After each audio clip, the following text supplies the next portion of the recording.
సంఘీభావం తెలుపుదామని వచ్చిన. అన్న ఇన్ని చేసినా ఎవరు ఇంటలేరు, ఏం చేద్దామని నన్ను అడిగింది. మరి ఏం చేద్దామని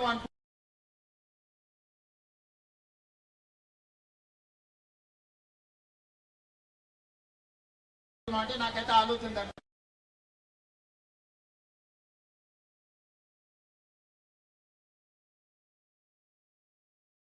ఎట్లా అన్నాను, మీ ధర్మమైన కోరిక ధర్మయుద్ధం ప్రకటించని చెప్పి పరేడ్ గ్రౌండ్ లో మాదిగ ఉపకులాల ధర్మయుద్ధం ప్రకటించి విజయం సాధించిండు, లక్ష్యానికి చేరుకున్నాడు. ఇవాళ మా మిత్రులకు అందరికీ నేను ఒకటే మాట చెప్పదలుచుకున్నా. ఇవాళ చెబితే విన్నరా, సరే విననప్పుడు మన బలమేందో చూపించాలి.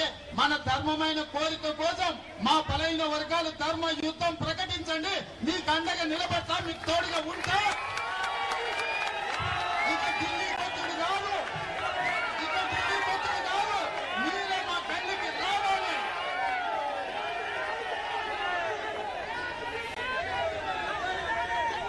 నరేంద్ర మోడీ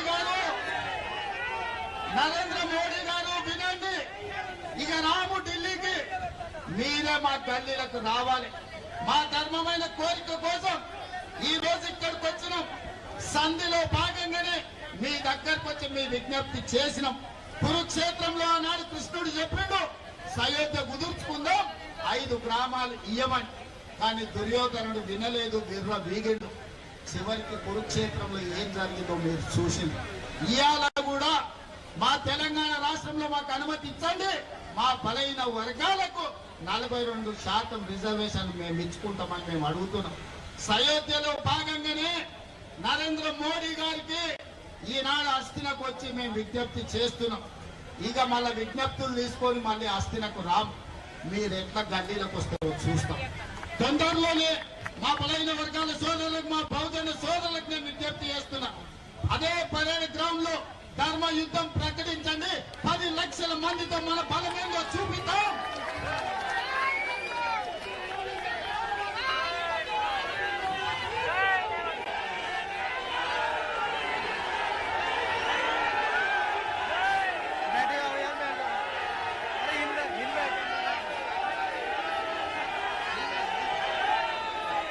ఏ విధంగా అయితే నరేంద్ర మోడీ గారికి, భారతీయ జనతా పార్టీకి ఈ వేదిక మీద నుంచి వేలాది మంది మా బహుజనుల సమక్షంలో భారతీయ జనతా పార్టీకి హెచ్చరిక జారీ చేస్తున్నా.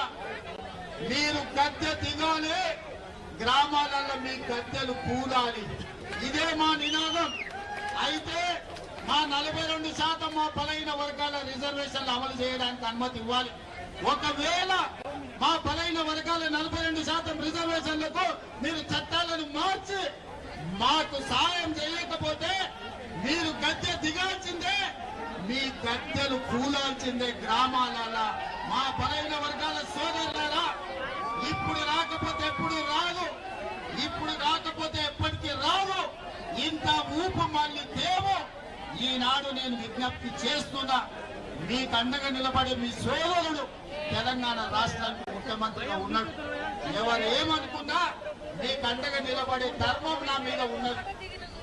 రాహుల్ గాంధీ గారి మద్దతు మీకున్నది. రాహుల్ గాంధీ గారి నాయకత్వంలో మీకోసం కొట్లాడి గల్లీ నుంచి ఢిల్లీ వరకు ఏకం చేసి అన్ని రాష్ట్రాలలో బలాన్ని కూడగట్టి బలైన వర్గాల రిజర్వేషన్లు తీర్చే బాధ్యత కాంగ్రెస్ పార్టీ రాహుల్ గాంధీ గారు తీసుకుంటారు. ఇవాళ మీరందరూ ఏకమై రేపు జరగబోయే ధర్మ యుద్ధంలో మన బలమేందో పరేడ్ గ్రౌండ్ లో ప్రదర్శించండి. ఎట్లా మోడీ దిగిరాడో, ఎట్లా మన రిజర్వేషన్లు మన ఇంటికి రావు. ఒకవేళ అది రాకపోతే ఎర్ర కోట మీదనే మనమే జెండా ఎగరేసుకుందాం సోదరులారా. ఇవాళ బలైన వర్గాల గొంతు బలహీనం అనుకోకు. మేము గౌరవంగా ఉన్నాం, మీ గౌరవం ఇచ్చినాం. అందుకే ఇవాళ జంతర్ మంతర్కు వచ్చినాం. మమ్మల్ని తక్కువ అంచనా వేస్తే ఎర్రకోట మీద జెండా ఎట్లా ఎగరేసుకోవాలో మా సోదరులందరికీ తెలుసు. మేమందరం కలిసి ఎర్రకోట మీద జెండా ఎగరేస్తాం, మా రిజర్వేషన్లను సాధించుకుంటామని తెలియజేస్తూ ఇక్కడికి విచ్చేసిన వేలాది మంది మా బహుజనులకు అందరికీ ధన్యవాదాలు తెలియజేస్తూ సెలవు తీసుకుంటున్నాం మిత్రులారా.